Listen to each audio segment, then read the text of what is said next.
All right, Miss Richardson, I got to ask you this question. How do you see history? And it seems like to me you see it as a true calling. Oh, I definitely see it as a true calling. I think it's, and I look at the times that we're in right now. Mm, The history of everything is really, really important. We're looking at an unprecedented time that state rights are emerging. That's only been since the beginning of the country, and the country's not really prepared for that. yeah. And then I look at us as Black people and, where we are. And, you take the people who gave their lives during the civil rights movement, they're scratching their heads. There are people who were those progeny, they're scratching their heads. But the thing is that if our forefathers got through it, because they had to figure a way out of their enslaved past. I mean, we act like slavery just ended, and then and we don't even talk about Reconstruction. But think about that. You have to build homesteads. You've got to figure out how to eat. You've got to, you're part a slave and part not. I mean, all of those things we don't give, we give short shrift to. And yet there are people that say, I don't want to talk about slavery. Well, they need to be talking about slavery because it was an amazing transition into freedom. Yeah, it really was. You are jumping ahead in my notes here, and so I am going to just go to one of my last questions here, but we still got more to go. Uh, how do you, what do you say to people who just wonder, like, are we going to get through this? It's a tough season. It's a tough season. And I wonder also because our community is not as strong as it once was. Yeah. And I look at the church, because the church, today's Black church is not the Black church of yesterday. Mm, And yet the church is still extremely foundational. The principles of religion are extremely needed. We're at a time when, we've gone through COVID, all the racial violence. The kids weren't prepared.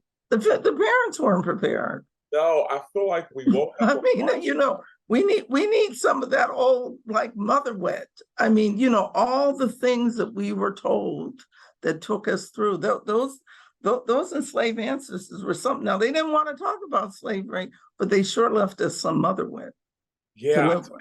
I feel like we woke up on March 13th, 2020, and we were thrown into a pandemic, racial issues, financial issues. I mean, it was just all coming at once. It was one of those things where we've had seasons where you've had one or two of those, but not all of them. I mean, Right. Because I used to say, like, we used to have like maybe one thing or two things in a month, but yeah, they were like four happening in a week. And so the at the beginning week. of the week, you did not know what was happening. And it was something that in another time period would have, traumatized you, Yeah, and traumatized the nation. But we're like, our heads are like this, and I really think people are tired. They're overwhelmed and they're tired right now. they really are. But And we'll figure something out. I mean, the Black experience really is, it's it really can act as a pathway for people who are experiencing decades of trauma you in a think positive way. I mean, in a positive way.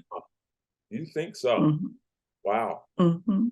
That's I'm like, Yeah, because we had the ability to laugh, yeah, create, mm, build family units that were not traditional family units, raise people up to be productive, protected kids. I look especially in the South, those kids, I mean, danger was all around them, but they grew up in these units that were protected units. How do you do that? That can be a lesson for people all around the world. it really can be. And so someone who grew up in the South, I totally get it. I gotta ask this question. You were going throughout life you're an attorney. Things, seem to be pretty okay professionally. What made you take this second act? I it's all about legacy. Um my legacy is really in, what has been created here with the Historymakers, because, as I often said, I was without children.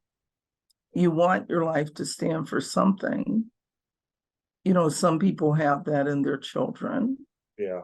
Some people have that in, their volunteer, their passions, or some people just don't, that's not important to them. But that was really important to me. What was I going to do to make society better? And what was going to be my leave behind? Did you find what you were looking for, Miss Richardson?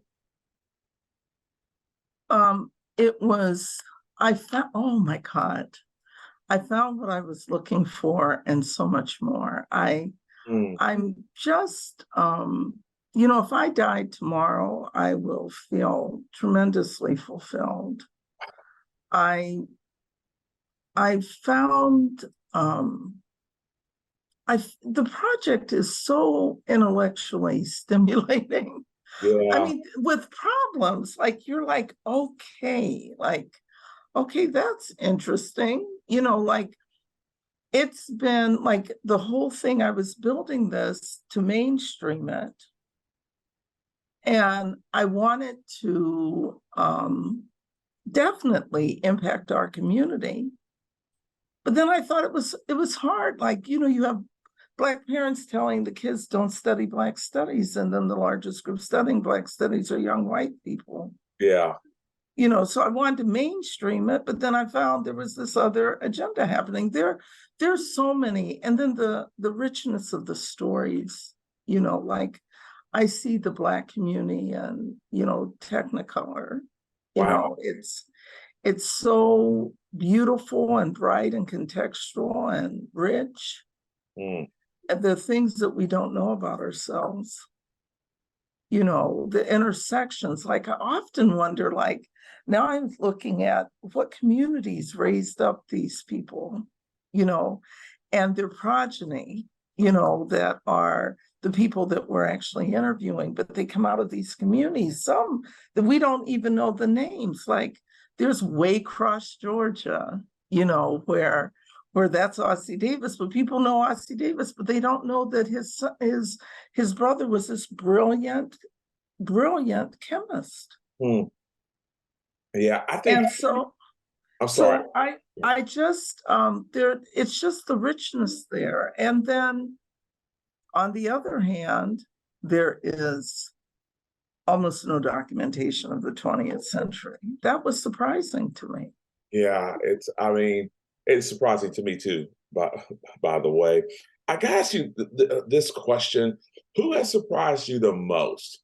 And it's like someone asking you, "What is your favorite interview?" I know, which is not possible, by the way. But who has surprised you the most? I can't. I really can't answer that question. I mean, I think the thing that really I touched upon it, what has been most surprising is the lack of documentation of the 20th century. I mean, I was able to get Angela Davis's papers into the Schlesinger Library at Harvard. No one had asked her. And, Jesse Norman, the famous operatic, soprano, no one had asked her. And so it's those kinds of things. Like, I think I'm surprised by the sense of lack of value, importance, among some of the people who've done like amazing things.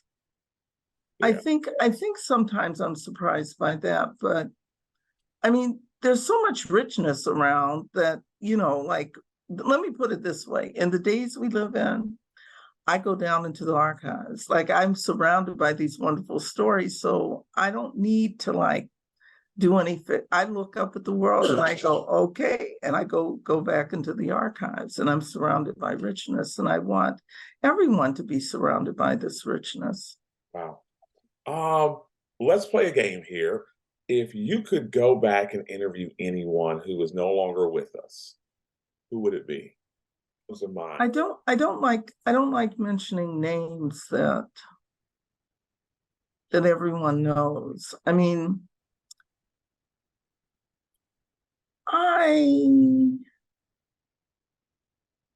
I would be interested in some of our iconic people who have become, like,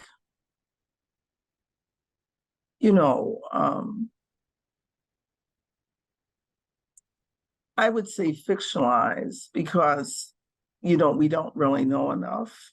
Yeah. I mean, Malcolm X is much on people's, he's mentioned all the time. And I wonder really, what he was like, as opposed to what he is portrayed as. There's a man that was the first Black graduate of Harvard University. Well, no, was he Richard Greener. He was the first Black. And he was found, there was a trunk. It's like there was a trunk found like almost a decade ago here in Chicago. Yeah. That had Richard Greener's belongings. Someone had found they were doing demolition on a building in Inglewood here in Chicago. And they found this one trunk, and he thought that there were important things in there. When he went back, the remaining things had been thrown away. And so he was trying to get, like, he found his Harvard University diploma. Wow. And Richard Greener had this amazing background. Wow. And he spent time in the Soviet Union. I heard I can't call her a scholar because that would be doing too much justice, but one person wrote a book, but it was she didn't know our community, and so it was so like rife with things that didn't make sense, like contextual things. But he was fascinating. His daughter actually was J.P. Morgan's, passed as white, and was J.P. Morgan's, developed all of his art collection. So that's why I'm saying we don't know enough about ourselves for me to, to answer, who I would do that, who I would want to do, because our references are so limited, and that's what started me. We have Martin Luther King and Rosa Parks and Fannie Lou Hamer and Malcolm X. The names were so limited. That's why, when the young people in 60 Minutes start giggling, I've never met those kids, but they just totally delighted me, because they were like, seriously, we're in, middle school, and you can only come up with like 6 people. You're only teaching yeah. 6 people. Yes. It was like a little electric thing went through all of them. They're all like, playing like we're only taught this many people.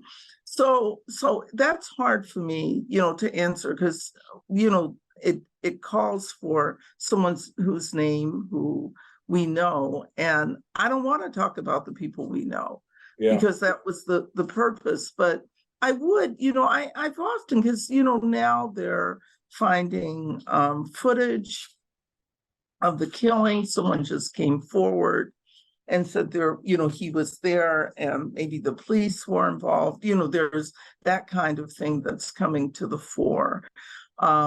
and then, I always wonder the relationship, what really happened between, and I don't think that's been resolved, between Minister Louis Farrakhan, who some people were saying that he was part of the plot, but and Elijah Muhammad and Malcolm X.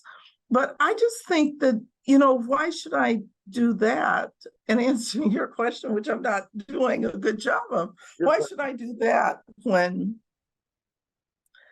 I could mention names, but you don't know who they are. So what's it going to do if I want to go back and interview them, because you don't have context for who they were in the first place? Yeah, I just think what you're doing is so amazing to me. I mean, in fact, it actually your story motivated me to apply for a job with the Associate Press for a Black church reporter, in fact. I mean, it really did. And so I don't know if I'll get it or not. That's not really the point. Well, let me tell you, if we're talking about saving institutional history, got to save the Black church. Yeah. And it's almost too late. Got to save the Black church. And it took me time, Reverend Calvin Butts. I mean, I didn't know he was ill. He was on our advisory committee. So he was making time for us, and he had said that he really, at the beginning, did not know the importance of archives. And Abyssinian has a really rich archive. They really do. That's where the $1 million fashion show was held. I mean, this is like Abyssinian is in the midst of a lot of things, because like the Black church is where, that's where Ebony Fashion Show is. The ladies, it's traveling around the country, but it's definitely at the Black church, and so it's all those things that but I do, it's the church, it's the funeral homes, and it's the HBCUs. Yeah. And the organizational records. Those are all about to be extinct. You think so? Oh, no, I know so. National Conference of Negro Mayors. It's in someone's basement in Atlanta. Bunny Jackson Ransom, who had worked with the organization, was trying to help me. And she connected me with someone who had about cancer. I don't know if she's around, but there's a former executive director. All those records are going to be lost. So most organizations don't have records. We have, like the National Association of Black Journalists, we have done almost all their founders. They hadn't done their founders. Wow. And so they have the organizational records. Those things, it doesn't matter what the organization, the sororities have done an okay job, but they're not ensconced anyplace. The only 3 institutions of, our community that are at the Library of Congress are the NAACP, which they are the most requested of any organization, period. Black or white or whatever. NAACP records are the most requested. And then there's a Legal Defense Fund, NAACP Legal Defense Fund, and the Urban League. That's it. Wow. For the most part. I mean, I'm not saying but the organizational records are nowhere. And so without that, look at all the work that goes into building organizations. Think about double-decker, well, whatever, a highway, and we're like, well, no one knows what's going on at the lower level, but that was us. And we have our own institutions, our own communities, our own way of talking and dealing that are totally functional. They were the center point of our community. That's what made us functional. That's who we are. Next, the last question here. I want to stay true to your time here. What would you tell a younger version of yourself? I would say keep the faith, because our enslaved ancestors have their hand on the plow and are guiding you. And what would you tell a younger audience of why they should care about history, about our history?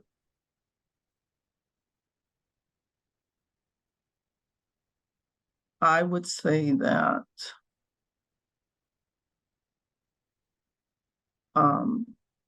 that they actually are going to be the ones that give voice to our community.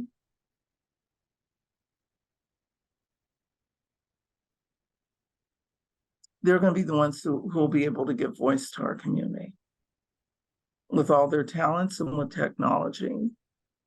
And that they should reach back and own it so others don't. Reach back and own it. Thank you, Ms. Richardson. This has been so good. I've enjoyed your story.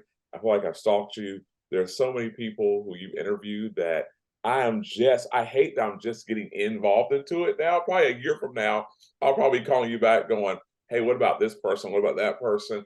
And at the same time, it's just been fascinating to me, ma'am. Yeah, well, take a look. Get into the archives, not just the website, but the archives. I will, man. Okay, there's a difference.